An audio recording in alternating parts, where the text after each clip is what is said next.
Okay, everybody. Well, thank you for sticking through the Friday. Friday is a good day, and I mean, by today, you already have learned so much, I think, during the week. And I think already yesterday, you may have noticed how you're much more familiar with doing the hands-on things.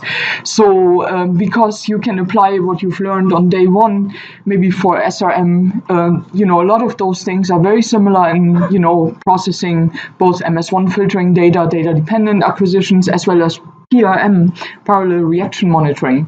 So I think we're actually quite excited that we can show you a little bit of new material here, both about MS1 filtering as well as PRM.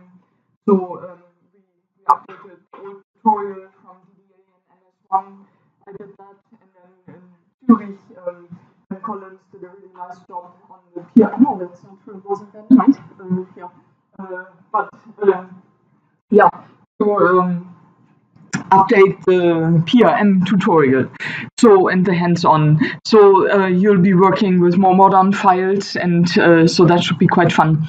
So but let me talk to you a little bit. What do we even understand under MS1 filtering, and extracting quantitative information out of data-dependent acquisitions, which traditionally were only often used for discovery and identification of peptides. I also wanted to say, as Ned said, for the tutorial, if you haven't downloaded the MS1 filtering that was updated yesterday, as well as the PRM, we have some memory sticks there, and it's also on the website. But anyway, so this is a little bit, you can see, these are things I do at the Buck Institute for Research on Aging. This is in Novato, just north of San Francisco. So we are a proteomics core, but also research lab. So we work with all kinds of different groups on basic aging research, as well as diseases, neurodegenerative or cancer, muscle atrophy. But also, of course, we have a big component in workflow development and working with Mike and Brendan and protein turnover. So, very, very fun developing some new mass spec scan types on this. But MS1 filtering, I mean, the idea is really not new at all. A lot of people have done this before, extracting accurate mass time tag. And you can basically see here, is that working? You can see, maybe not. Oh, yeah. Anyway, but you can see here that we have, peptides, they have a specific retention time and they have a specific M/Z. In fact, for MS1, if you extract out a precursor ion, we have isotope peaks. So this is actually what this is supposed to show here, that, you have like a first isotope peak, which is the all carbon 12. Then you have contribution from a second isotope peak, which has contribution from 1 carbon 13. And then a second isotope peak after that has maybe a likelihood for 2 carbon 13s. So when we were looking at fragment ions, we usually just look at the monoisotopic all carbon 12 fragment ion, unless it is isotopically labeled. But for, when you're looking at a precursor ion, there's actually a relatively high natural distribution of both the, all carbon +1 and all carbon +2. And it's mostly contributed through carbon 13. So you can actually take this to your advantage. Because instead of just extracting out the first isotope peak, you could extract, 3 or 4, or if you have like a larger peptide, almost like a small protein, you could extract even more. And in fact, if you don't see the second isotope peak, then that's probably not your peptide, right? Because physically it must be there. I mean, that's a physical property. And so you can use the theoretical distribution of the precursor ions to each other. The observed, you can compare that to the theoretical, and that will give you some confidence. And we actually made a score about that, Brendan did. So anyway, we have looked at this, and I have been doing a lot of post-translational modification, and Brendan and our group developed this together, and that's what I wanted to show you a little bit. But so what do we actually do? I mean, so we have samples. you have a mass spectrometer, and then when you do data-dependent acquisition, you get MS scans, but usually you do have an MS1 scan, and that's our survey scan, right? Just to see what's there. And then in a data-dependent fashion, it will select what it will trigger the MS on. And then, so, and then you, at the end of the cycle time, you'll do another MS1 scan, and then say another 30 MS, and then another MS1. So the MS1 is very quantitative, right? It's like once a cycle, it's like a SRM fragment. Once a cycle, you measure the MS1. Whereas MS2 in DDA is not quantitative, right? Because you trigger MS, and then you dynamically exclude it. So one could never quantify on an MS2 fragment ions in data-dependent acquisition. Is that to you guys? Because that's an important concept. I mean, in DIA, you can do that. You can do it because every cycle you measure that fragment ion, right? But here we measure it only once. Anyway, we use the MS scans and build spectral libraries. You've worked with those, and Brendan supports. I think all search engines that anybody has ever asked about. So he has like a panel of 20, 30 or more search engines, and they're all supported. We can build the spectral library. And we've used this maybe in the past for we build a spectral library from DDA and then do SRM, right? Or we build a spectral library from DDA and then do DIA. You can build a spectral library from DDA and then extract MS1 signal out of it. So that's what we will do today. You build the library, you put it into Skyline, and you populate your peptide tree by the peptides that are in the library. And then you go back, see that was done with the raw data processed through search engines, and the library goes into Skyline. And then you go back to the same raw data, and you take the MS1 scans out of your DDA files, make like an MZML file, or some raw files go in directly without conversion, and you just filter in the MS1 scan for the peptides that populate the peptide tree. And then in Skyline, you can use all visual tools you've been working with all week. So do you understand the idea and the concept? It's actually a fairly simple idea, and there were some programs that did this, and of course, Max Planck with label-free MS1 does it. But at the time when we started this, we had a hard time having this being done for WIF files. There's surprisingly not that many programs that can do good MS1, and here it's very visual, as you have seen. But we will go through how to set up transition settings. You will see, and you saw it already the other day, there's all of a sudden an ion type P, and that stands for precursor. That's the precursor extraction. And then, we will use this feature also, filtered product ions from library, and then, we will set up the transition settings here. We did a little bit of this already before as part of DIA, because in DIA we also extract out MS1. But in DIA, the MS1, a lot of people don't use MS1 for the quantification. But I always like to extract it out with it, and DIA. But here, really, we focus mainly on the MS1 because it's DDA files. But you can see this is already very familiar to you, so we're doing that. So Brendan built in a few new features once we started doing MS1 filtering. So you have your peptide and you have your precursor ion. We always see that in all our files. But then now what is new in MS1 filtering, you will see something called precursor M/1, M+1, precursor M+2. And those are the isotope peaks that I mentioned earlier. And then there's like two different types of ranking here. I rank 1, I rank 2, I rank 3. Does anybody know what that may be? That's the theoretical ranking of the isotope peaks, right? And this peptide is small enough that the first isotope peak is biggest. But can other isotope peaks, is the first isotope peak always the biggest? No. When is it not, for example? I think that was 1,800. Yeah, and then all of a sudden the second isotope peak comes bigger, right? Or the third or the fourth. So that's why it's also important to, kind of filter more than just the monoisotopic peak, because if you have a peptide of 3,500, the first isotope peak is much smaller. Why not then expecting at least, say, the third? So you have like good ion abundance.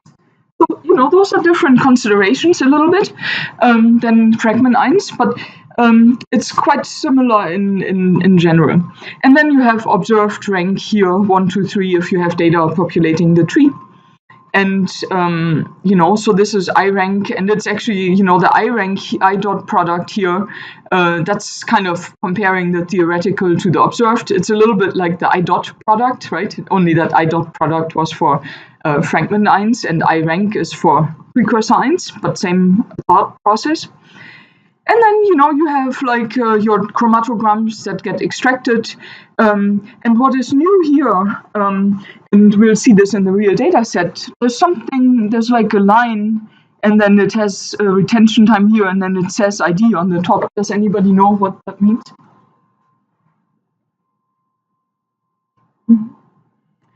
That is where the MS was taken, right? It's the ID line. And I found it interesting to have the ID line in there and actually see. And you can even see, while I had dynamic exclusion at the end, it actually did another MS. But the ID line is actually really important for MS1 filtering because it directs the peak picking, right? So the MS1 chromatogram must be where the MS was taken in that particular EDA run. And if the EDA, if the MS was not taken, say in one replicate, but in the other, you can use these ID lines to project where the peak should be. So that's actually a really important feature. And I think after Brandon put the ID lines in, the peak picking for MS1 became much, much better. But you can use all the same things like IRTs also for MS1 filtering, all the things you learned there. So that's a good thing. And then we have similar panels that we have for all the other scan types also. So, and when we initially started that, we did some curves where we were looking, do we get linearity, just kind of doing a little bit some proof of principle in homework like you would do for SRM, and we saw some very nice linearity. Notice that these are acetylated peptides. That was what our focus was on, so we wanted to try it also with that type of modification. Also, Skyline was able to do a good job on modified peptides, because that was not as easy to do with some of the other programs at the time. And, acetylation is kind of an interesting modification, and some of the files we're looking at later, they will also be acetylated. And I just want to go briefly through it. So there are acetyl transferases that add acetyl groups on, and then there are sirtuins. And these sirtuins, they take acetyl groups off. So it's almost like phosphatases and kinases, a very dynamic range. And, our workflow typically would be, we have some kind of different conditions. We spike in some heavy spikes. We digest. We do anti-affinity acetyl IP. We enrich, take this enriched fraction, and then do LCMS. Build a spectral library, and then do MS1 filtering. This was our workflow maybe around 2012. Today, at the end, we're using DIA, but at the time, that had just started, so we were doing MS1 filtering. But actually for PPM, I think MS1 filtering works particularly well because the space is not as crowded. It's not that you're looking at a whole cell lysate, right? There's not thousands of proteins in there. Maybe you have thousands of peptides. But, the space is much it's not as crowded because you have the affinity enrichment. So that worked actually quite well. And, I wanted to show you some bacterial data where there's also acetyl transferases and, kind of deacetylases and energetic products, acetyl phosphate that only bacteria have, and they can chemically acetylate proteins. But so there's a lot of acetylation in some of these bacteria. And here's an anti-acetyl blot for this particular mutant that enriches acetyl phosphate. There's a high enrichment in acetylation. And some of the data then would, for example, look like this. So what are features of this here? Oh, there we go. I think, oh, I got it. Yeah. Okay. So, I mean, you kind of see here's like one mutant. This is that's the wild type, another mutant, and then another mutant, the deacetylase, right? So in the deacetylase, it goes down.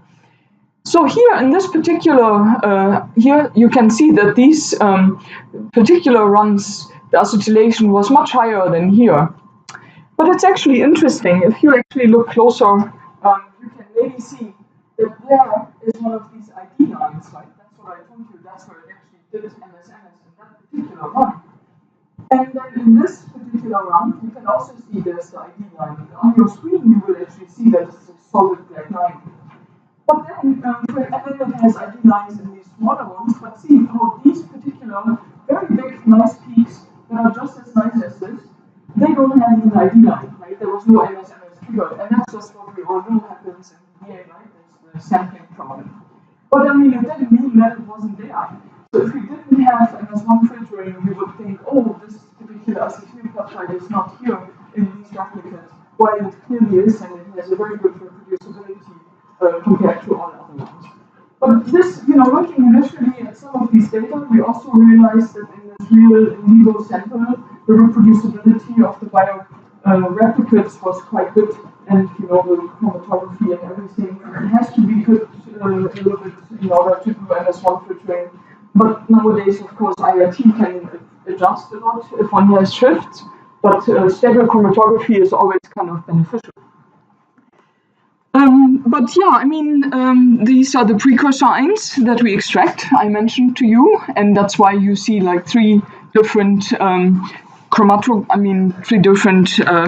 traces there.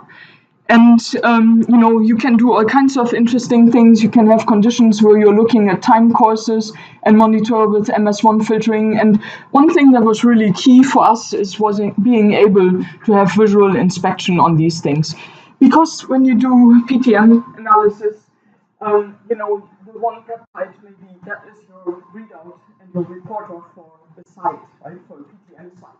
Versus when you do protein quantification, if one peptide isn't as good and not quantifiable, maybe you still have 6 or 20 other really nice peptides. But for PTM, sometimes you only have one peptide, and so then sometimes it's nice to be able to look at those and have good extraction here. And here I have a display of some of these courses, like the time courses, where these are different sites that are shown, and they have different, they get acetylated really quickly or slower, and have different gradients. So that was quite interesting. And you can kind of make heat maps for individual sites that are represented as number here on a protein. So there are some hotspots with time, that some are really, really getting highly modified here. But I mean, what I wanted to demonstrate to you is really how powerful MS1 filtering can be, and how much quantitative data one can get out of the DDA run. The information is actually there. And, what we do a lot, and I wanted to show you later also with the PRM, once you have your DDA run, and you do MS1 filtering, you can build a spectral library, then go to SRM assays, right? So, I mean, all these scan types all connect nicely, and we can do this all in Skyline, right? So you can have an MS1 filtering document, and then generate SRM assays in that same document, right? So this is kind of the beauty of Skyline, and your DDA instrument could even be from a different vendor versus what later your SRM assay or your PRM assay will be. And in fact, I like to actually kind of look at it like this also, that you can connect DDA with all kinds of other scan types, including DIA, and this interplay between all these different scan types, I think, is also quite powerful.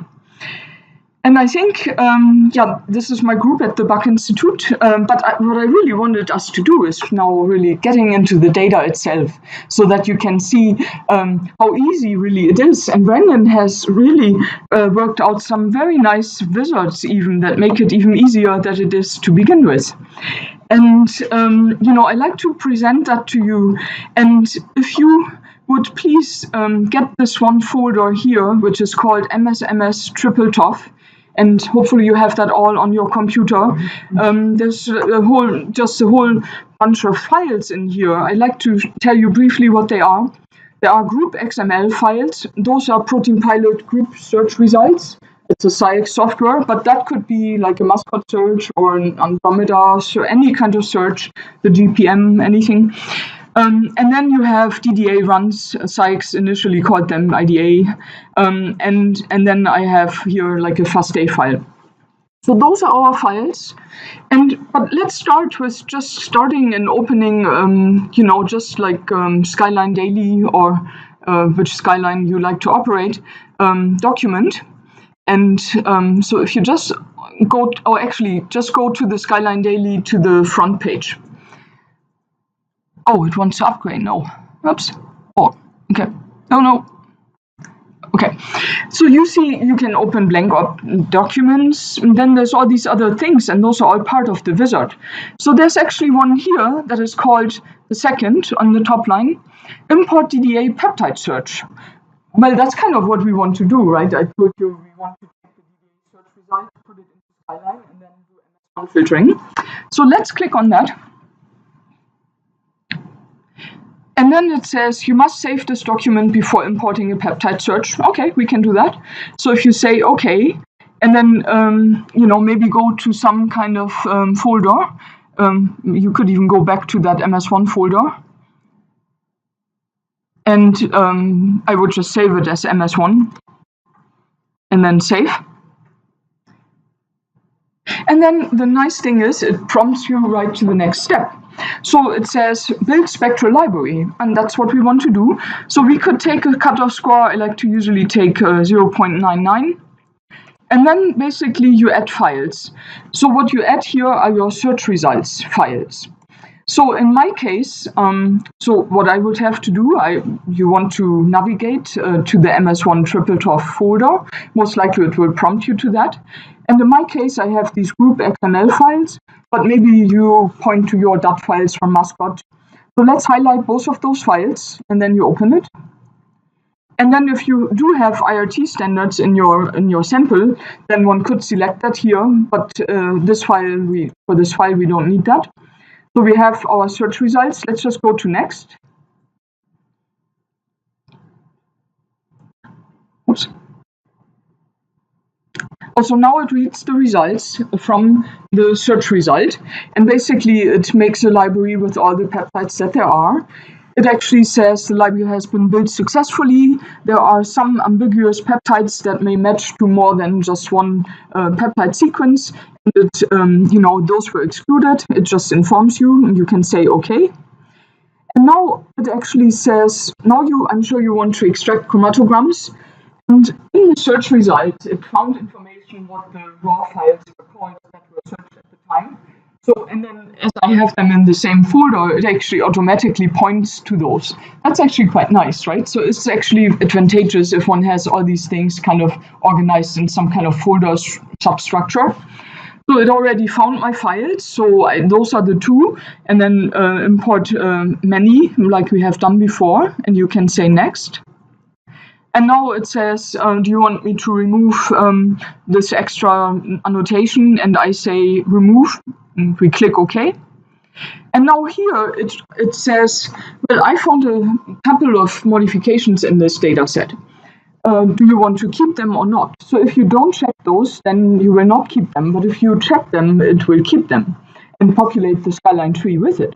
And mine was an acetyl enrichment, so I want to check the acetyl K42.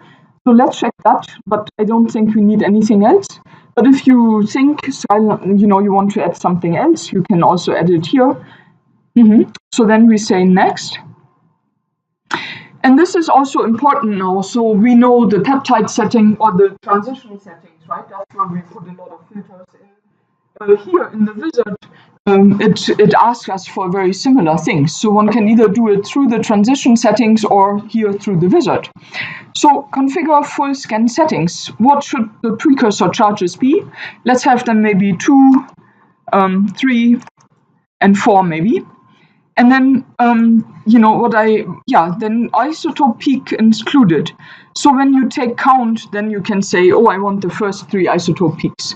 But if you say you have like a large peptide, or like small protein or insulin, you could also say take all where the percent is, higher than 5% or something.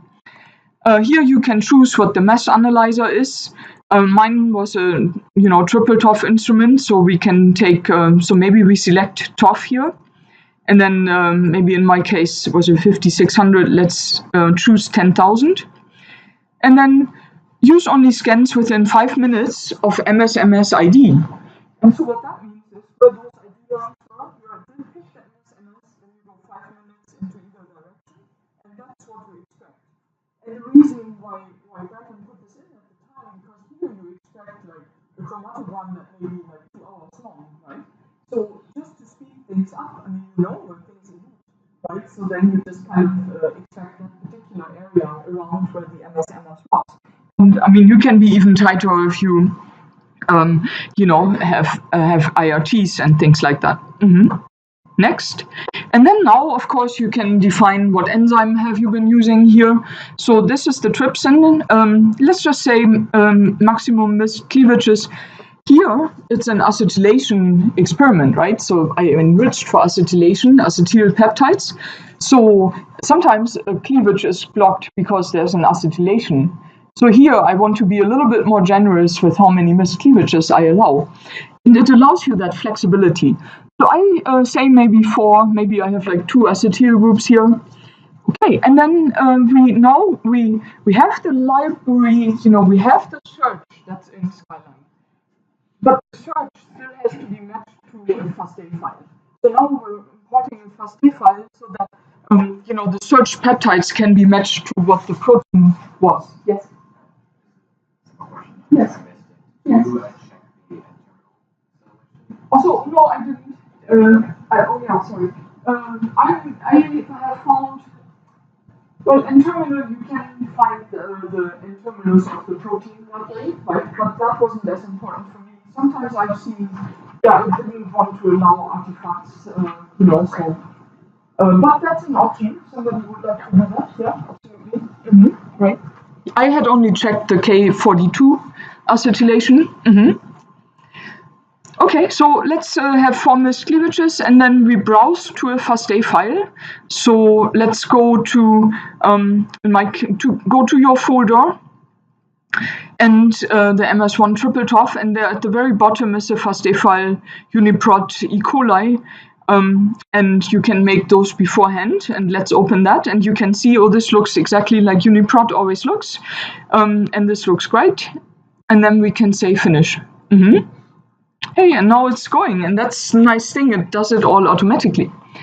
So here, it takes like an initial survey. You have 479 proteins, 2,000 peptides, and so many transitions. Here you can say, do you want to filter proteins by the number of peptides they contain? And that's a nice feature for people who do proteomics. You could set this to 2 peptides, then you don't have any 1 peptide wonders, right? Because you can't really report them anyway later for journals or collaborators, because 1 peptide wonders, 1 in proteomics, usually people are careful with that. But it's like intrinsically what PTM peptides are, right? So if I were to do a proteomics experiment, I usually put in 2 peptides minimum, and you can set that higher if you want. But for something, for a PTM project, I always keep them all. Yes? So in the morning is the number of the peptides. Is it unique peptide? These are just peptides that get put into the tree at this moment. They don't have to be unique, but there's other uniqueness filters later that one can do also with protein libraries. And we get to that a little bit later with the PRM this afternoon, how to make sure one has unique peptides. So here, let's just say keep all for now. I mean, I guess minimum peptide 1 would also be fine, but then I like remove repeated peptides. And so the difference, does anybody know what the difference is, remove repeated versus duplicate peptides? Actually, that gets a little bit at your question also. If you remove duplicate peptides, you take all copies of that peptide out. because the peptide was not unique for one protein, right? So then you exclude that peptide because it couldn't differentiate between isoform A and B.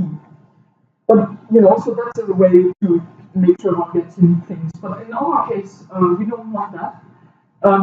But remove repeated peptides means if you have two peptides the same, you leave one copy, right? And so I like to do that so there's not that much redundancy in the file. Good. So yeah, so let's say okay, so we click remove repeated peptides and we say okay. And now it's actually magically starting the data import, which is nice. That's quite nice. So it guides you through the steps, and now it does everything by itself. It has populated the tree by itself, and now it's extracting the chromatograms. While it is doing that, we can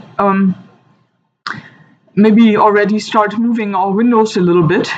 So for example, the peak area, let's see that we dock that a little bit here on the left. Oh, that's on the right, And then we have retention time, replicate comparison. Let's maybe put that at the bottom. And so now it's already a bit cleaner. And then even though we don't see a chromatogram, what we could already do, if you click in the chromatogram window, maybe go to view and say arrange graphs and say tiled. So now, we're all set up for, our chromatograms to come in. And sometimes we may have a lot of different runs, then, it just keeps on automatically lining them up. So one can just do something else a little bit for a while until the import is finished. It will be even faster if you import Centroid data. And I think a lot of the QEs, audit tracks, they often have Centroid, so that goes even faster. But for my instrument, I liked the profile data rather. Yeah, and see, all of a sudden they're all finished. So we can say close. And we don't see anything because we are not on a given peptide. But first of all, I wanted to, so we have something here on the top. Or actually, well, why don't we just go on some kind of, we could just kind of go on some peptide just so we see what's there. So there's like two proteins here, then the second protein, there's one peptide here, the before last LGINP.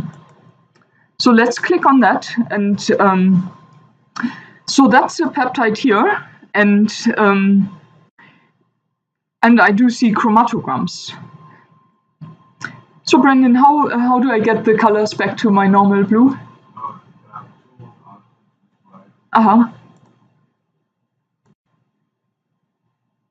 Okay, all right. High contrast. Was there a reason why you like the high contrast? Is it better?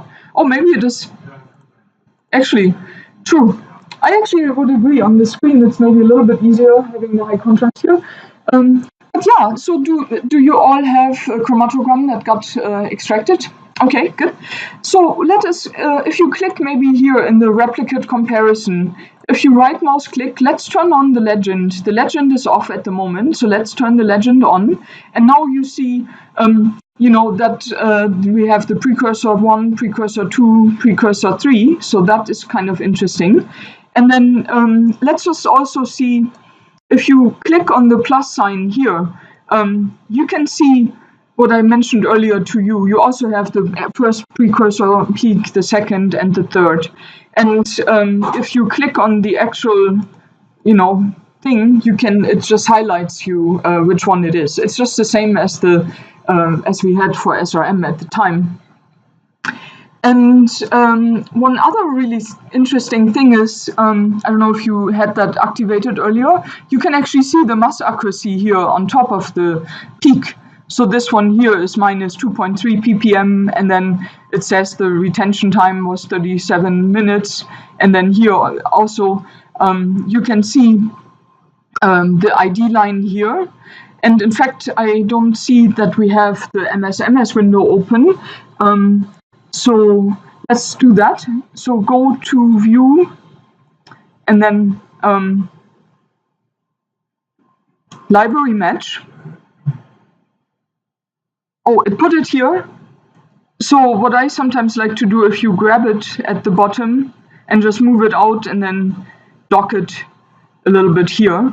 So I sometimes like to have this kind of setup where I can see both the replicate view. It's doing in my case some kind of histogram calculation. So I just closed that. There was some histogram peak area calculation. But so this way you can actually see your peak, your replicate, you can see the MS-MS.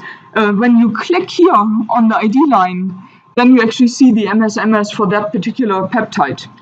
And let's just go to some other peptide here, maybe this Gura, this one here, LEIK. You can see this here, you can see the fragment ions annotated, and you can already see here there was an ID line here, and there was not an ID line in the other peptide. So this is how you can click through the peptides here. If you maybe, we go to this one here. This one is in the peptide, the protein is CRP, and then the peptide is TACE-VAE. And if you click on the plus, you can see, the different precursor ions. This is the first, M, and this is M+1, and then this is the second isotope peak. So who notices something kind of funny about this peak? Is this normal? Does it look good? So this is the first peak, the M, and then this is M+1. So see here so first of all, so here actually this particular peak was an interference, the second. So the the biggest peak should have been rank 1, but in fact it was they flipped, and you can also see that this doesn't elute as nicely with the group as the other peaks. So this is an interference here. But I wanted to show you some of these really interesting features that you can actually see underlying MS-MS. Let's see. We go to, let's go back to this other peptide here, the second peptide of the protein, second protein, this peptide LGINP. And, if you click here on the number, in fact, if you click in the chromatogram, I usually like to do, the zooming. So to zoom, you can right mouse click in the chromatogram and maybe just take auto scale Y off. And then you can click in the chromatogram and go with the little wheel, and you can kind of then scale them to the same scale. So I really like that feature. Did you all get that? Okay.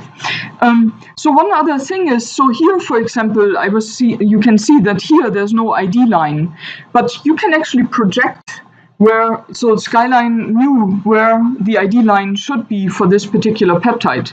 So if you go in the chromatogram somewhere and then do a right mouse click, and then go to peptide ID time, now it says, it checks a check mark for matching. And what that means, it's the peptide, this particular peptide in this acquisition had an MS-MS at that position, and that's why it has a solid ID line. But let's also click on the, peptide ID line, let's also click on the line. And you may see that now there's like small little, blue lines that show up. So what that says, this is the projected position where the MS-MS would have been taken if it had been taken, right? So that is actually quite helpful and can direct your peak picking quite nicely. So I like that a lot. So, when you see these blue lines and the integration borders are around there, that's usually a good sign. Did you all get that? Good. So another thing you see when I hover with my mouse over like a chromatogram here, it makes a little blue dot. So let's just click on that once or twice or something. And you see, this is the underlying raw data, right? This is actually not a simulation or something, but this is how your first isotope peak was, and your second and your third. So it's actually really nice because you know, if the other peak where we thought, oh, maybe there's an interference, you can actually look back at the raw data. And so these features may not be as important when you do a high throughput, you know, experiment, but on the other hand, all these features that are built in, they also all help. You know, there's iRank scores and iRank products and, you know, kind of just all, you know, MS and guided peak picking. So all that is quite important. And I wanted to also show you, you can go to view and then spectral libraries. And here you can see all the spectral libraries. You know, I mean, actually it's asked about the modification again. Let's just cancel out of that. But these are all the MS here. In fact, if you click in the MS spectrum, I sometimes like to also see the ion MZ value. I like to see the numbers. I don't know. I actually sometimes make figures for MS for journals out of this. You can see that at the very bottom here, on the very right, there's a retention time. And so the retention time is written into the spectral library. And that's where it then knows where the MS was taken, right? So that's where the lines came from. And that exists for every single peptide. And it will also tell you here, mine is a little covered up, but that was the raw file from which this particular thing was taken. So let's close the library again. And one other really fun thing is also, you know, you can look if you have like 20 runs in here, you can go to view, retention time, and then let's just kind of look how do the runs align to each other. I mean, we've heard a lot about alignment algorithms where people align different acquisitions to each other. So some of that code is also written in here. And you can see that, for example, the run that I have active here, this run number 2, ACKA, if you align that together with this other file, the second run that we have in the file at the moment, we only have 2. Well, I mean, the regression is, or the alignment is just really, really good. You can see everything is exactly on the diagonal, and the slope is 1.01. And so, I mean, I think for MS1 filtering, it is quite important that the alignment is done well, because sometimes when it didn't pick MS, it has to project where to even integrate the chromatogram area. So, you know, those things are actually quite nice, and the robustness of MS1 filtering has increased incredibly. And, you know, I mean, I use it, it's free information. I find it quite helpful. And again, as I was saying, mix and matching the different scan types is also something that's really interesting and very kind of nice to do. So has anybody in your group actually imported a data-dependent acquisition into Skyline before? Yes? Hey, yeah. Oh, yeah, but yes. Very good.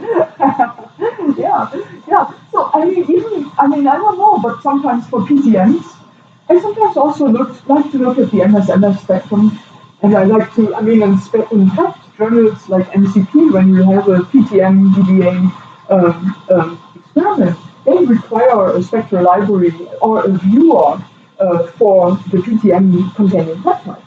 And I remember that, you know, 10 years ago, I would make like PDF prints of my MS and have 1,000 pages supplement, and I'm not kidding with that. It was terrible. And so now what I do is I put all my PTM DBA files all into Skyline, and then I upload them all to Panorama. And then I work with Vagisha, and she has made this Panorama public that she maybe told you about the other day. And it gets uploaded to Panorama Public, and it's all under journal guidelines. And then I send that link and put that link into my manuscript. And so that has like two kind of reasons. One is the reviewer can see whether he thinks I did some good mass spectrometry, and you know the PTM peptides are valid. But the other thing is also it's a resource for all the other researchers later, right? So maybe some other person also wants to do some acetylation in some bacteria. And then if they only have an Excel list, right, that's kind of useless. But if they have the Skyline file, so because what can happen now, I upload the Skyline file to Panorama, so then once it's published, you take passwords off and everything is free and open access. It's like Price or Massive, and it's Protein Exchange, it's actually a partner of this now. Then other people can download the Skyline file. Then we download it and make their own SRM essay out of it. And so I think it's kind of good to disseminate your own, if your own data can help somebody else. I always like that a lot. So yeah, I mean, I think, and also for it's good archiving of the data in Panorama. But do you have some questions for the MS1 filtering? Yes.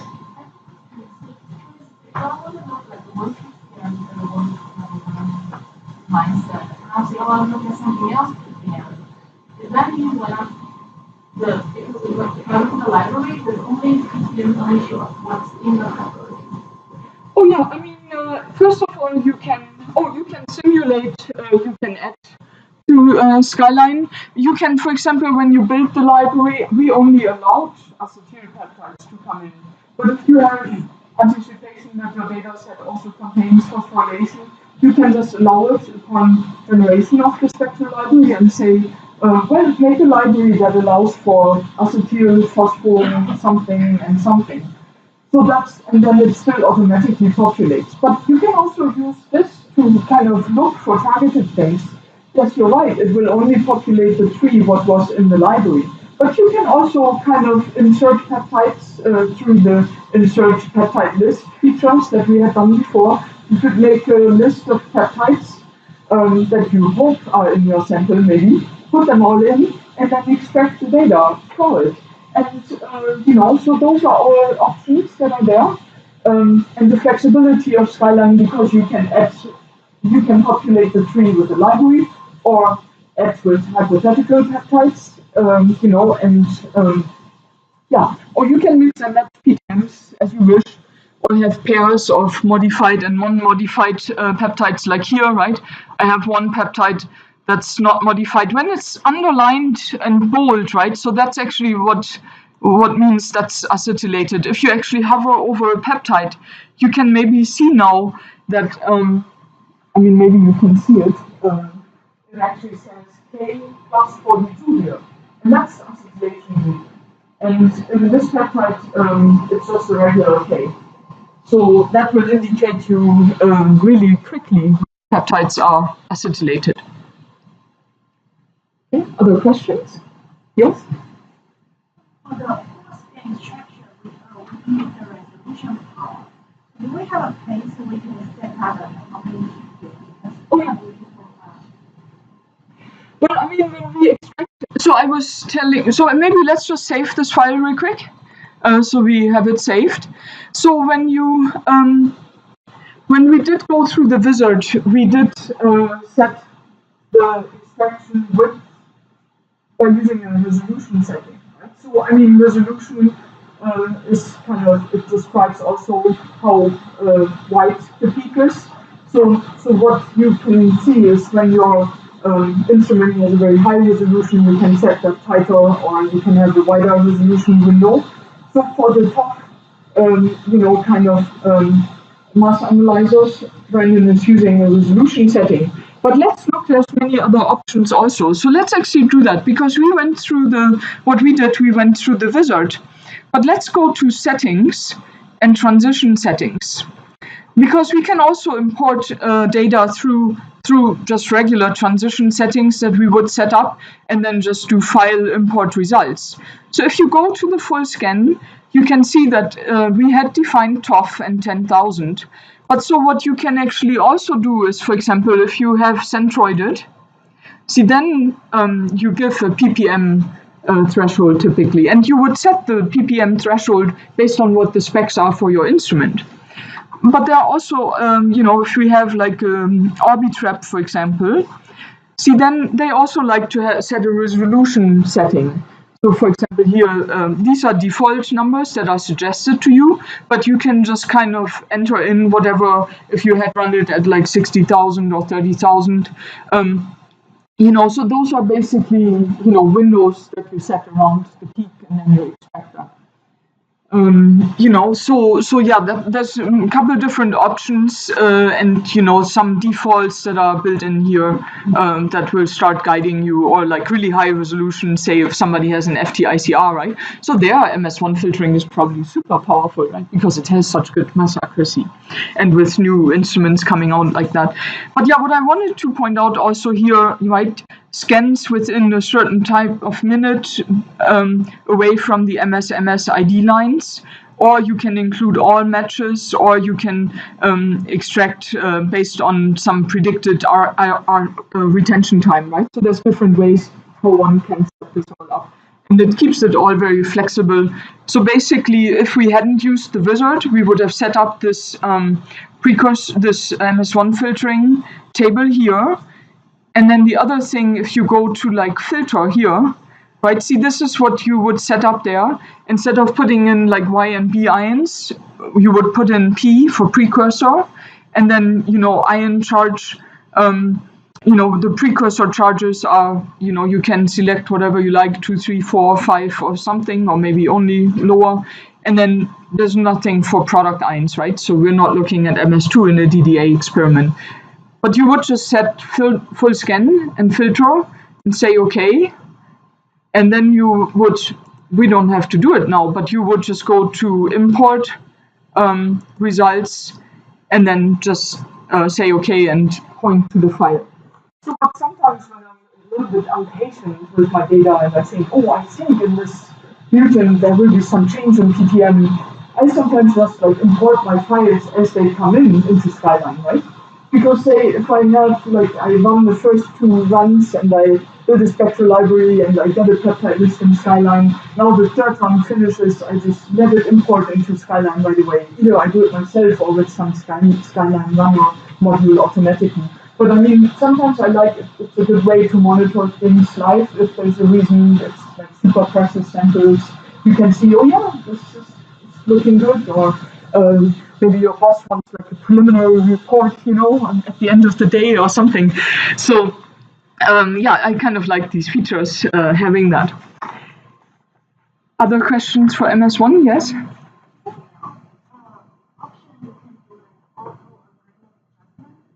Oh yeah.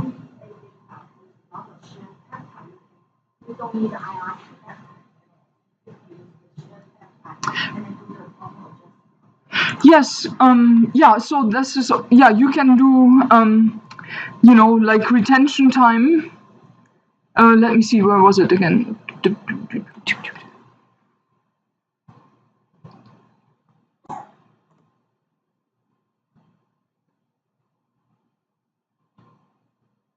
Yeah, you know. Yeah, I know, where was it? Oh yeah, here, peptide, ID times, retention times. I forgot. Align times, so you can, for example, align times to another run. So for example, if you had, say, maybe you had your first couple of runs and then you did a column change and then the whole chromatography changed somewhat, you know, or something was built up on the column. So what one can do here is you go to, you know, align times 2, and then you can select another run. And if there's more than just 2 runs, you'll see like a whole kind of set of runs here.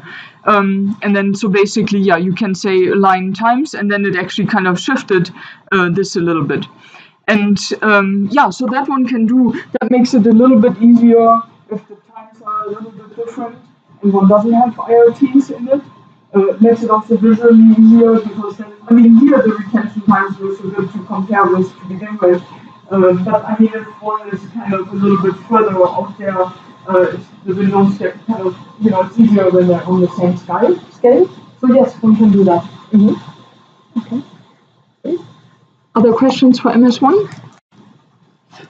I was actually thinking, because when we'll do the hands-on, I mean, really with MS1, everybody's good with MS1.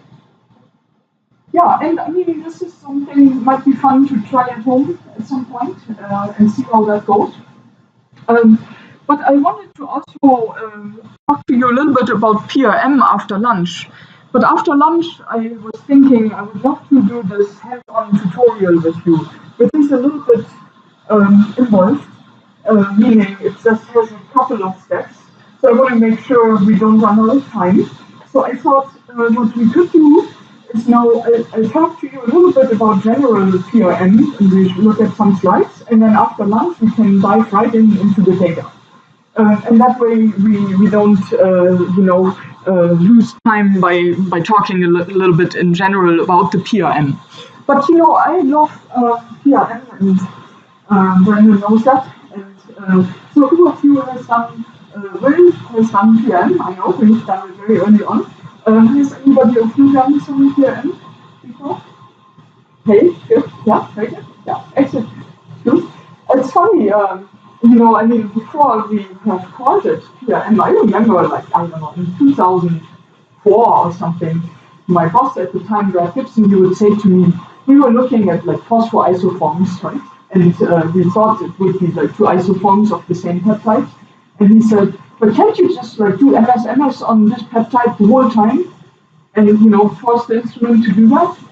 Well, and that's really kind of what PRM is a little bit, right? You do MS in a cycle, right? And so we did that at the time, and then we actually saw both isoforms, right? And we didn't call it PRM, but I mean, it's this idea, of kind of doing MS all over again. So do you, does anybody know what is the difference between PRM and SRM? What does PRM even stand for? Sorry, I should maybe, yes? Will, do you know? Yes, parallel reaction monitoring, yes, exactly.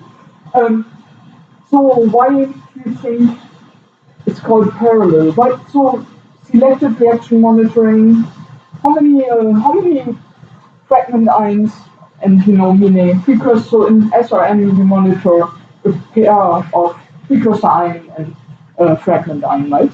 So how many of that do you monitor in one scan? How many? One, right?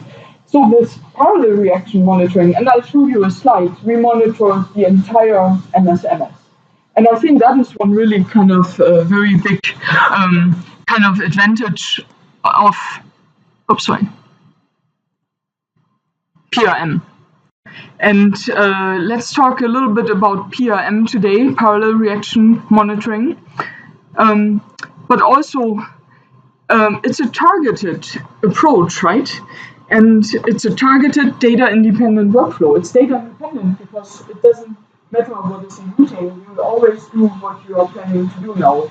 You build a targeted assay, but you don't do it in an SRM format where you monitor precursor ion and one fragment ion. You can do it on a high-resolution instrument. And, this is this kind of where I was saying PRM is, I like to call it like a data-independent thing. Just as SRM is data independent and SWOT is also data independent, it doesn't depend on what eludes as in data dependent acquisition. You can kind of position maybe parallel reaction monitoring somewhere between SRM and SWOT DIA, from the throughput aspect of it. And we can maybe talk a little bit about that more a little bit later. But this schematic, I think, demonstrates a little bit what I was saying earlier. So here, right, you measure one precursor, one fragment. Here you measure one precursor and just many, many fragments. So you're innately multiplexing already, right? So while this maybe would have taken 6 scans to get all these fragment ions, this takes only 1 scan. Admittedly, triple quadrupoles are super fast, right? So, maybe they don't mind to do 5 millisecond scans per quick. Versus for a full scan, you still have to allow some accumulation time, right? Else you don't get a good sensitivity. But still, it's a really nice way. So thinking about this and this, does anybody, when you think about kind of planning of your assay, your targeted assay, what do you have to do in SRM before you can start it? Yes, generate a transition list, thinking about what are good fragment lines, what are good transitions, right? And then we talked about optimization of that. So for method development can take a little bit of time in SRM, and then scheduling and all that. But here you don't have to worry about it. What transitions? You just get them all, and then actually you could do post-acquisition, selection of what transitions are particularly good for quantification.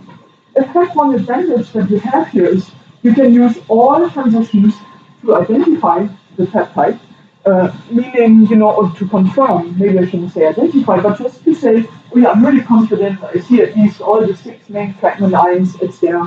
And here, maybe you have only 1 or 3, but typically SRM is often also already a more advanced assay, where it's worth putting in a bit more development. But here you could really do your DDA experiment, put the DDA experiment into Skyline, and now generate in Skyline automatically fragment ions and just run a list of precursor ions as parallel reaction monitoring on the instrument. So I've done it within the DDA run is just done, put it into Skyline, and 2 hours later I start my PRM run, right? So, if one really wants to, those things are possible. What other advantage is there when you go from either DDA to PRM or from DDA to SRM? Is there some kind of practical advantage? I guess my answer is a little specific. Maybe it's hard to guess what I'm thinking, maybe. But one reason is, of course, you can stay on the same instrument, right? If you want to. You could use the same QE exactive versus if you do DDA on some platform and then go to SRM. You'll have to do a little bit the IRT retention time prediction, which nowadays has become so easy, so it's not such a big hurdle anymore. But before that was so easy, it was a little bit an extra step that one had to take there. Data dependent. We talked about it. Basically, you extract an MS1 signal in PRM. You actually extract fragment ions. In fact, when I do PRM, I usually start with a little MS1 scan at the beginning, and then I do my precursor ions for fragmentation. And I sometimes just like that because then you have your MS1 information. It doesn't take too long, the MS1 scan. In fact, for the SciEx software, if you have an MS1 scan and then the PRMs, it's actually even searchable through search engines. So,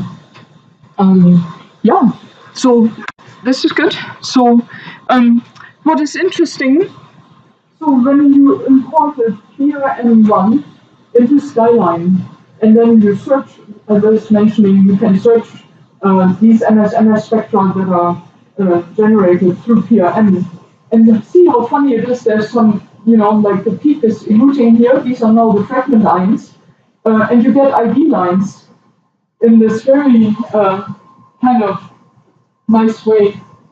See, and that's actually each cycle. It takes one scan of that whole MS for that precursor ion. So this was just kind of fun to see.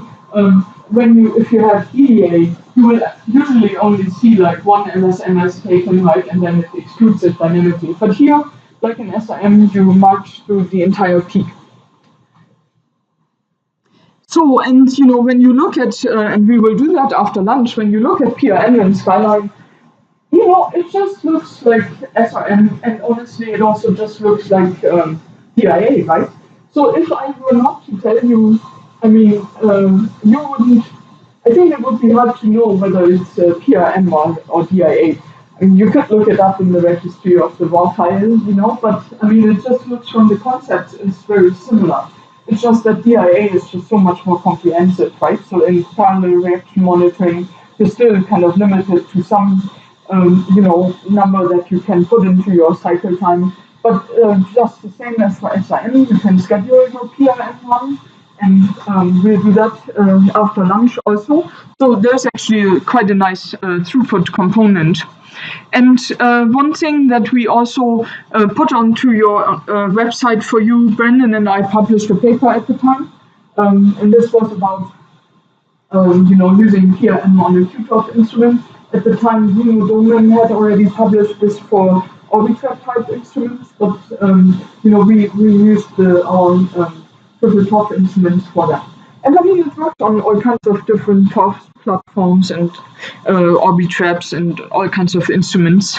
So that paper is included in the website, and maybe I just want to briefly, we will go this afternoon through some aspects of looking at retention time scheduling.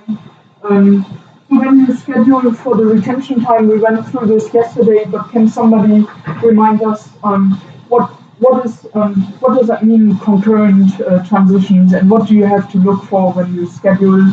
How do you decide whether you want to take a 2-minute scheduling window or a 5-minute window, or does anybody want to answer?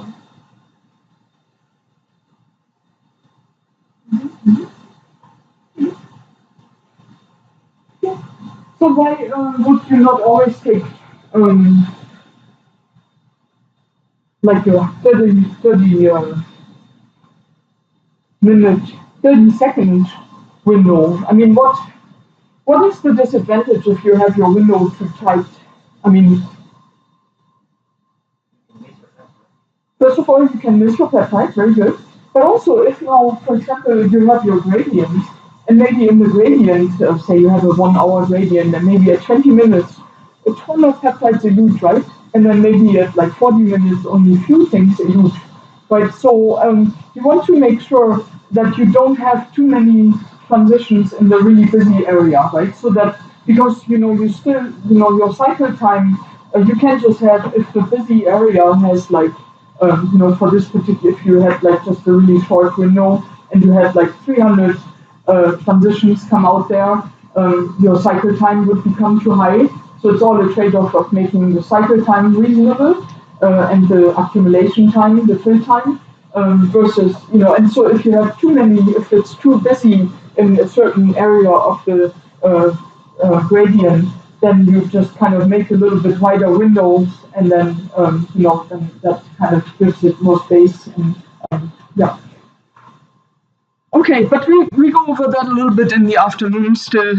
So we in PRM we do schedule, but we schedule based on the precursor ion, not based on the fragment ion. And then we would get a PRM signal that we can extract.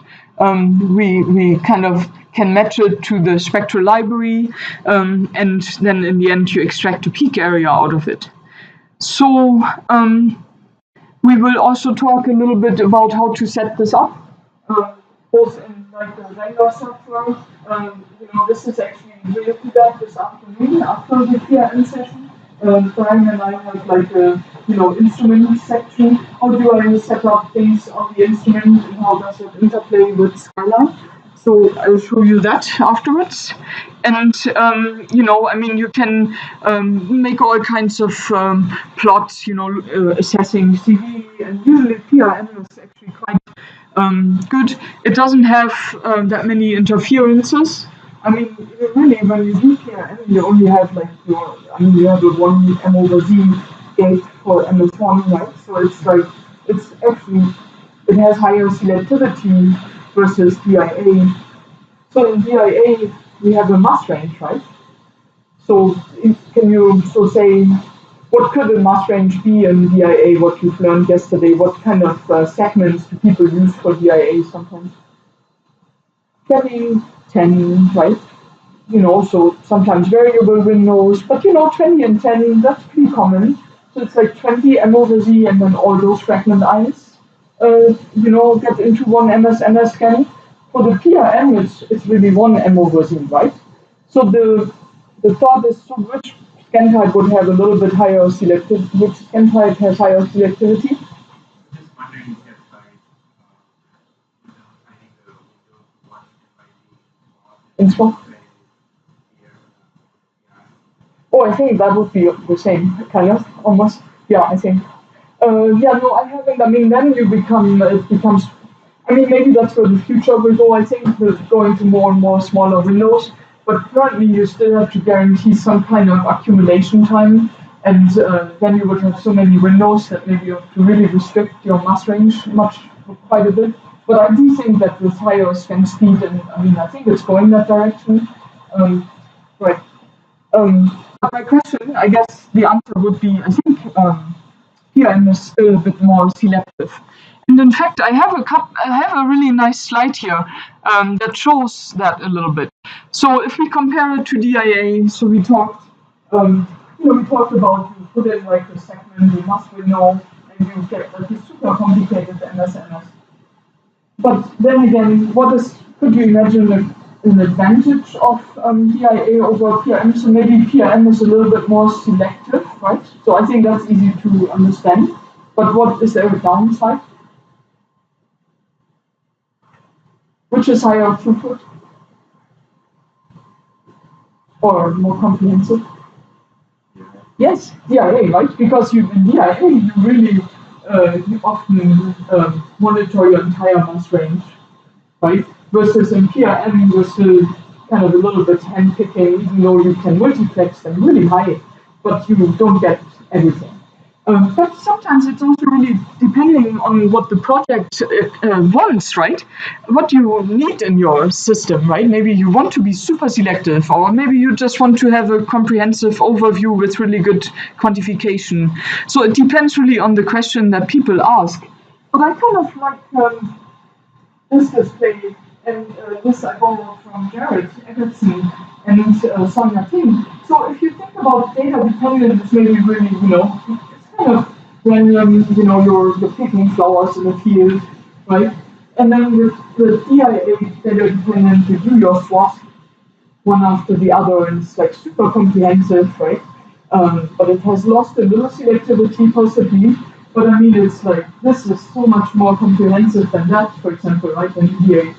But the PRM is kind of something which is almost a little bit, in the middle, where, you are not as comprehensive as DIA, but you have this quantitative workflow that's SRM-like, where you have take every single cycle time, you measure your same peptide, and you have a less interference-prone signal, potentially.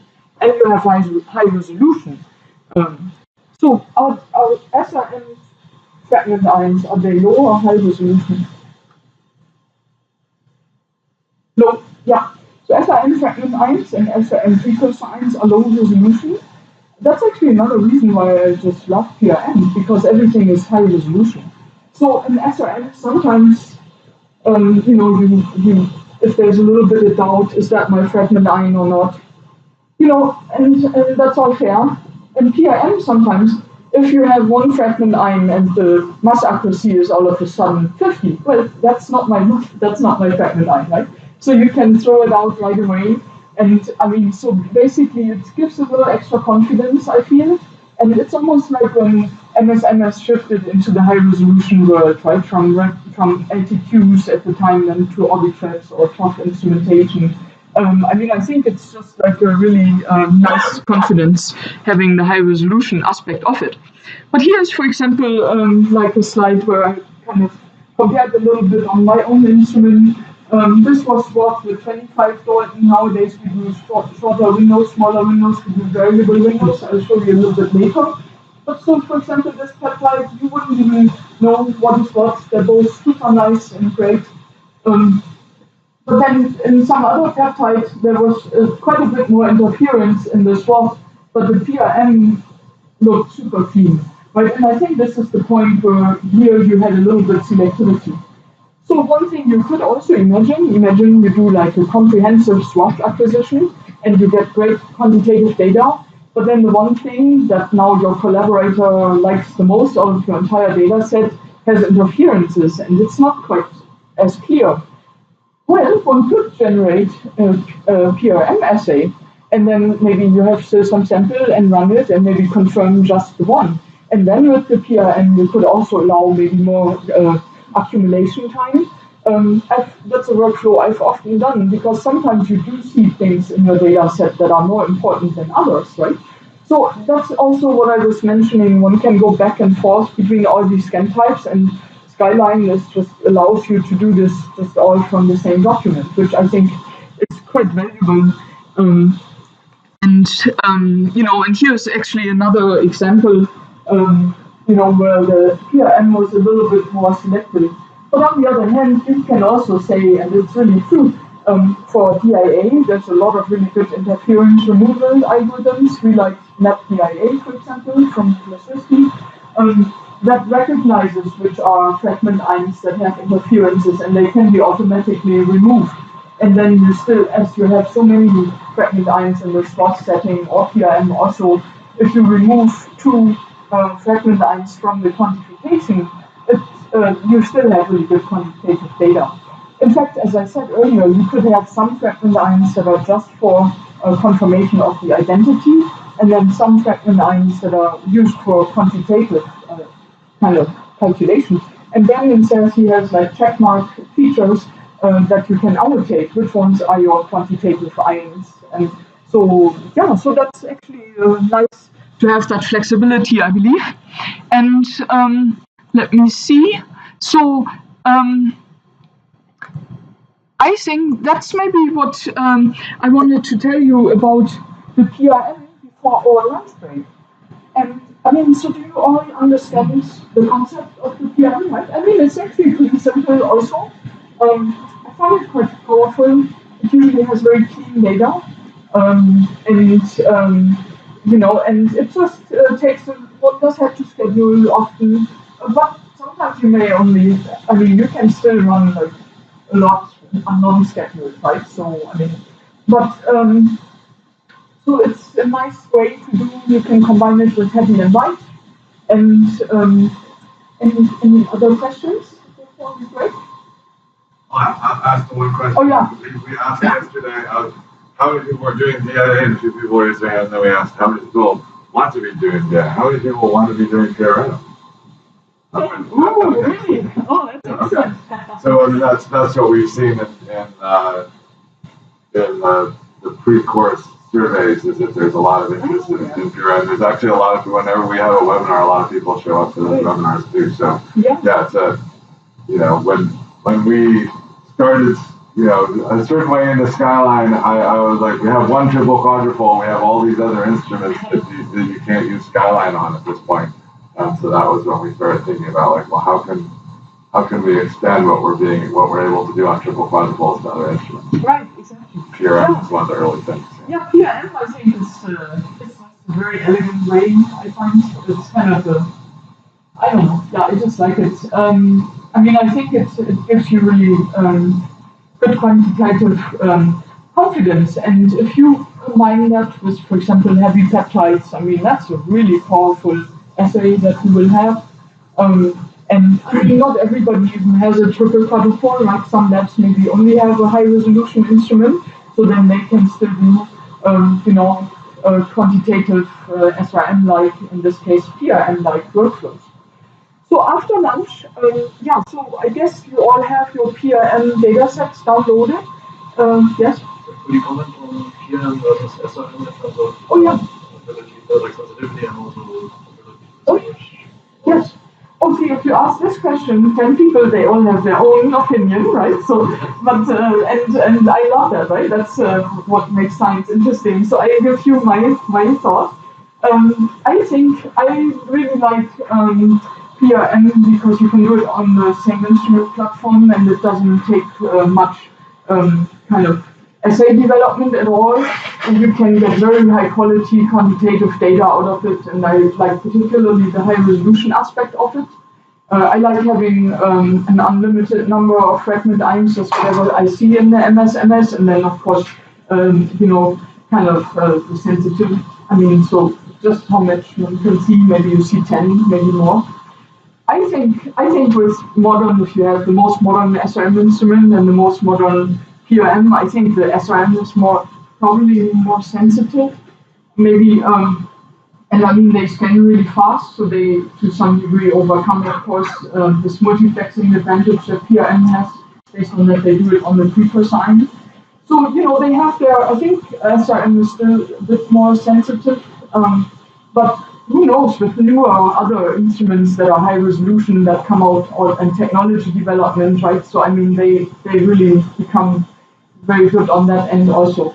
So, in my own opinion, if I had a clinical essay, right, like Andy Rufnagel, where they are so interested in a couple of things or one thing, I mean, not just ask for an SIM instrument, right? Like a dedicated instrument to do that. Or if I have like, a large cohort and I have a super well-designed assay and I bought 150 heavy stable isotope peptides, maybe that's the SRM thing and it could just kind of crank through this big cohort. But if you have something that's a project that comes up and it's, you have like 10, 20 samples and replicates, right? 20 and 20 replicates of your cohorts. And then the project is over again. Maybe I don't want to take the time to develop an SRM assay, just do it on the PRM real quick. So that's my kind of thought. I'm interested in thoughts from other people about that question. I really commend them. So like, basically, I think you can use both instruments. Like, I would use the high-risk instrument for like an exploratory run. Map the sample, yes. And based on this, you already collected enough data to generate an SRM method anyway, right? Yeah. So it's just like transferring this data into the SRM, targeted. Yeah. And one more comment for the PRM. So you're basically representing on the PRM on a Q-TOF type of an instrument, right? Oh, yeah. Because like you can do PRM on the orbiter of that instrument. Yeah. That was I've seen people actually like accumulating different precursors and fragmenting them at the same time, and then like analyzing the fragments. So it's kind of a different approach because the Q-TOF is a PE type of an instrument versus the orbiter is a time cutting instrument. So like it's a little bit different PRs, right? Yeah, and I mean, I think Colonel Bowman has shown some incredibly elegant things where he would pre-screen, and then when he does see some signal, then he does the PRM at higher resolution. And I mean, there's like really elegant ways of how they, tailor their scan type to it. Yeah, I mean, the Orbitrack type instruments and any high resolution instruments are really good at those things. I mean, this is just what we used to have. That's the only reason, but yeah.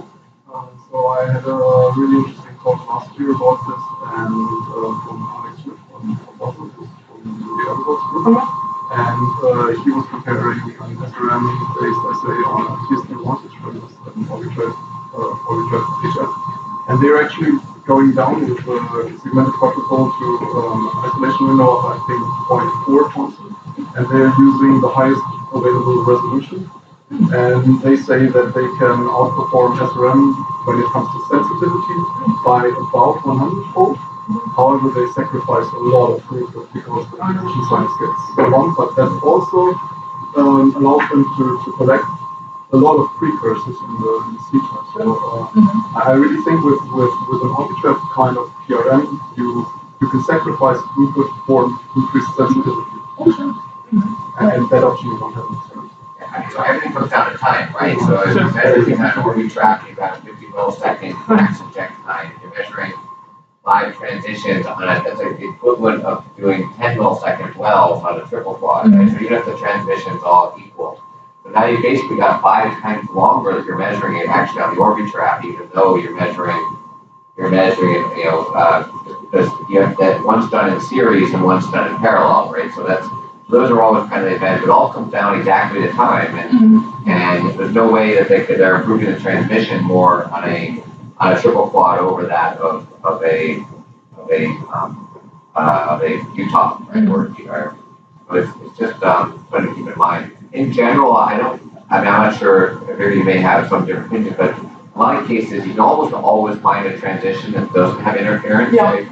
And one of the nice things about PRM is that you're measuring, if you have interference, you can always switch your transition after the fact. Oh, I love that. Yes. And also even with resolution, people say that it's more selective PRM, but I don't know. It's like it's hard to say.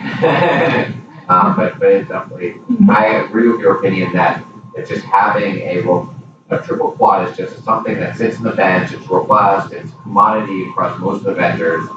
you know, you get the state-of-the-art triple quad across all the vendors. They're all work really well.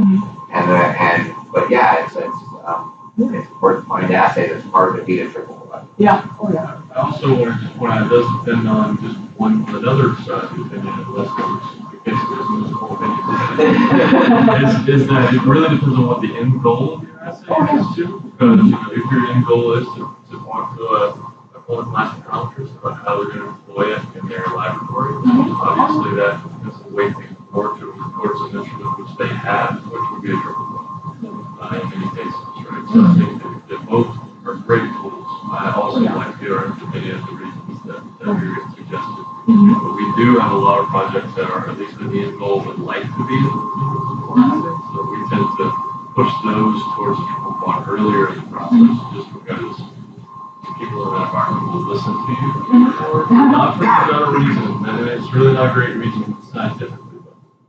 Once they collaborate and group things once they've done that. So